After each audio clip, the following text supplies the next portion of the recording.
Call an ambulance. Hurry up. My husband, who always irritated me, collapsed on the floor, sweating heavily. The paramedics arrived quickly, checked his condition, and put him on a stretcher. Then they turned to me and asked, "Are you his wife? Can you come with us to the hospital?" My husband, lying on the stretcher, looked at me with pleading eyes. I looked back at him and said firmly, "No, I will not." "What?" he said, sounding confused. "This man is a stranger to me, so I am not coming." "What?" he repeated. "Please take care of the rest," I told the paramedics. "Wait, Julie, wait," he called out. I pulled out something I had been carrying in my pocket for days. When he saw it, his face turned even paler. "How dare you treat me like a slave all these years?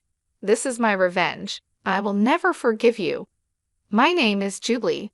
I'm a 37-year-old housewife living in a rented apartment with my husband, Scott. I met Scott through a colleague at work when I was still employed full-time. My colleague had many friends and often invited me to parties. I'm more of an introvert and prefer watching movies or cooking alone. I wasn't comfortable with large group activities, so I kept saying no.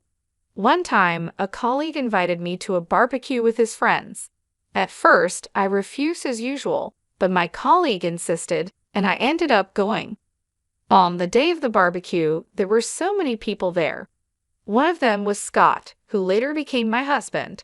I was having a drink a little away from the group when my colleague brought Scott over to me. My colleague said he thought we should meet because we had similar interests. I was surprised, but Scott started talking to me. He was nicely tanned and clearly liked the outdoors. When I talked to him, I found him to be friendly and funny. I thought Scott and I, who both preferred being alone and indoors, wouldn't get along. But as we talked, we found out we had common interests, just like my colleague had said. We hit it off right away. We exchanged contact information and made plans to meet up on our next day off. We went out for dinner and shopping several times and ended up dating. After several years, Scott proposed, and we got married. Scott had always been kind to me, even before we started dating. He was the ideal man to take me out of my indoor lifestyle.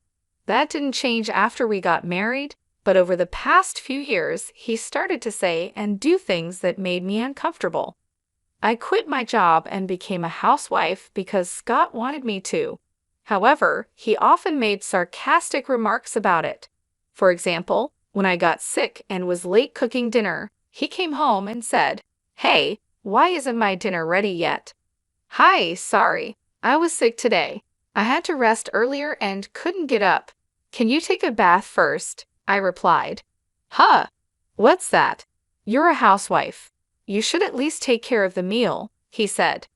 Scott never worried about my health, which made me very sad. Another time, I asked, "Hey Scott, there's a reunion coming up in my hometown. I'll finish my chores, so can I go?" "Suit yourself. Well, being a stay-at-home wife is great, you know," he said sarcastically. "I envy you, Julie.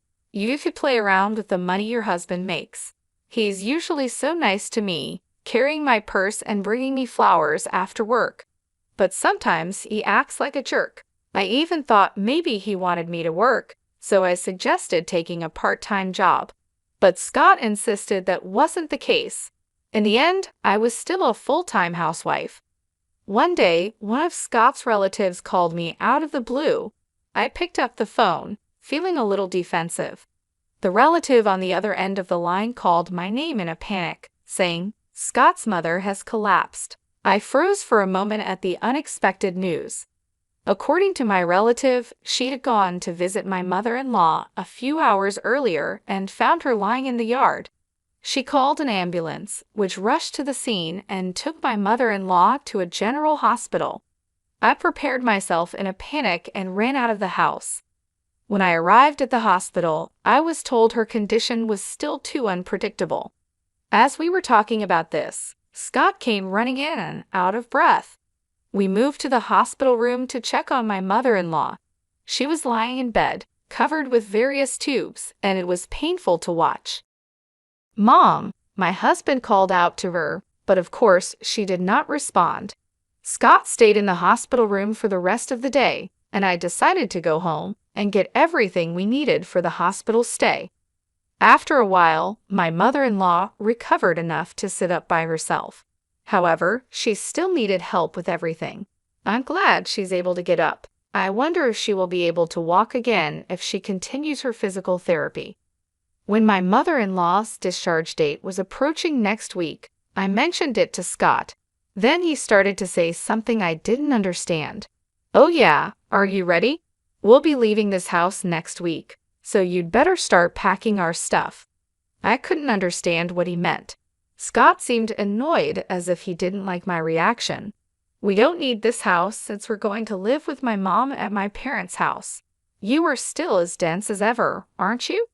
Does that mean I'm going to live with my mother-in-law after she gets out of the hospital?"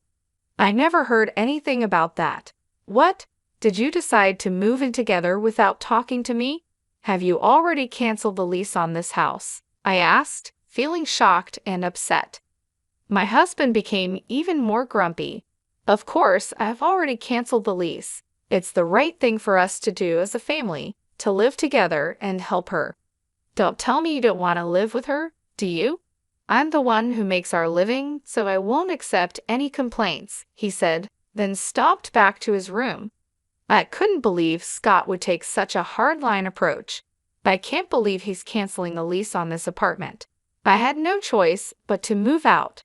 I knew he was worried about his mother, but this was too much. I sighed deeply. A few days passed, and suddenly I was living with my mother-in-law. I had never been a caregiver before, so everything was new to me. I had to spend most of my day feeding, bathing, and helping my mother-in-law with the bathroom. My mother-in-law didn't want me to take care of her, and she hardly communicated with me. When I tried to talk to her, she would hide in bed, saying she was in pain. When my mother-in-law was healthy, we didn't have a bad relationship. In fact, we sometimes exchanged delicious-looking snacks we found at the department store. Perhaps she was too frail to care about others now. On the other hand, my husband Scott, who had forced us to move in together, rarely came home. After work, he would go out for drinks and come home in the morning. Even when he had days off, he would find some reason to go out. When he was home, all he did was play video games in his room. One day, I decided to talk to Scott while he was playing games. "I know you can't avoid working overtime or drinking with your colleagues, but can't you at least help me take care of your mother when you are at home? Or I would like you to help me with the housework," I said. Scott replied without looking away from the screen. "What are you being so naive for? Housework and caregiving are both your jobs. I'm tired from working, you know. Oh, I'm almost out of coffee. Go make me some. And clean this room, okay? And oh, take these to the dry cleaner. I need them by Friday." He spoke one-sidedly and threw his work clothes at me. This time, I was annoyed and retorted, "That's enough. I've been doing housework and taking care of your mother every day for the past month without a break. Why can't you at least help me a little?" Scott then slams the game controller down on the desk and stands up angrily. "How dare you talk to me like that? Who do you think you owe your livelihood to? If you have a problem with me, then get out. Come on, get your stuff together and get out." Well, I feel sorry for my mom. She's going to be left alone without anyone to take care of her. I couldn't say a word. It's true, I only have a little money saved up, and I can't leave my mother-in-law, who can't do anything for herself. I held back, picked up his suit, and left the room. After about 5 months of this difficult life, my mother-in-law suddenly passed away. I woke up in the morning and went to check on her like I always did, but that day she was no longer breathing. I called an ambulance and took her to the hospital, but it was too late. Scott was in tears, but I couldn't cry. I felt cold when I saw Scott crying. I thought to myself, you didn't do anything to help her. When I realized that I didn't have to take care of her anymore, I felt a sense of relief. I felt guilty for feeling that way. Time passed quickly. After the funeral, I suddenly realized that 3 weeks had passed since my mother-in-law was gone. It was time to organize her belongings. After my husband left for work, I started cleaning my mother-in-law's room. I put her favorite clothes and accessories into cardboard boxes one after another. There weren't many, so the work was over soon. Next, I opened the cabinet by my mother-in-law's bedside. There was almost nothing in it, but there was a big can on the bottom shelf. I thought I had seen it somewhere before. It was a can of assorted sweets I had given her when she was still in good health. I wondered why it was there. I opened the lid of the can and found a letter inside. When I picked up the envelope, I saw it was addressed to me. It read, "Dear Julie." I quickly opened it and looked inside. In trembling letters, there was a message for me. "Julie, I am sorry for making you take care of me. I was ashamed of myself for forcing you to work for me every day. I was also ashamed of my son Scott. I know how badly he treated you. Julie, you should leave him and live your life the way you want." My mother-in-law knew everything. She knew her son was selfish and that I was suffering because of it. At the end of the letter, she wrote, "I am glad I was able to spend the last days of my life with you, Julie. Thank you." At that moment, I cried for the first time since my mother-in-law passed away. It felt like everything I had been holding back was flowing out of me. I cried and cried until my tears ran dry. Then I made up my mind. I would divorce my husband. 12 days had passed since I found the letter from my mother-in-law. My husband was still treating me like a slave. "Julie, I'm missing one of my socks." "Where is it?" "Oh, and take my car to the car wash today." "You've got nothing to do, right?" He was going out with his colleagues for golf.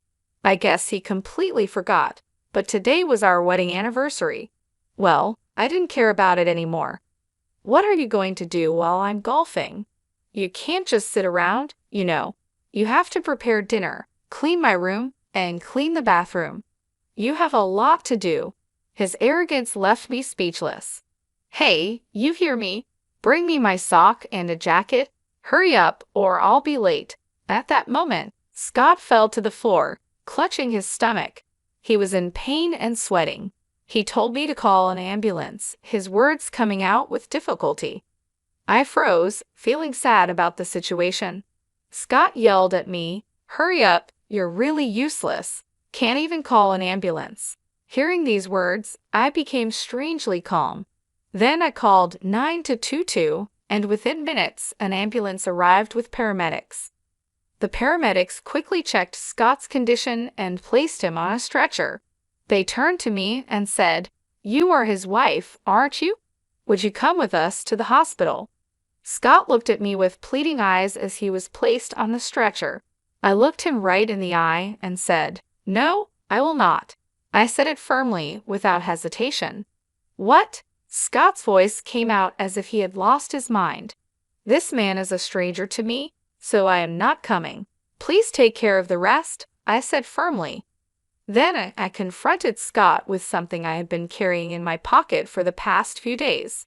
It was the divorce papers that I had been forced to sign during a fight a while ago.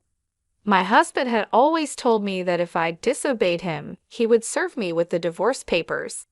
Scott tried to snatch the divorce papers from me, but he couldn't move due to the pain.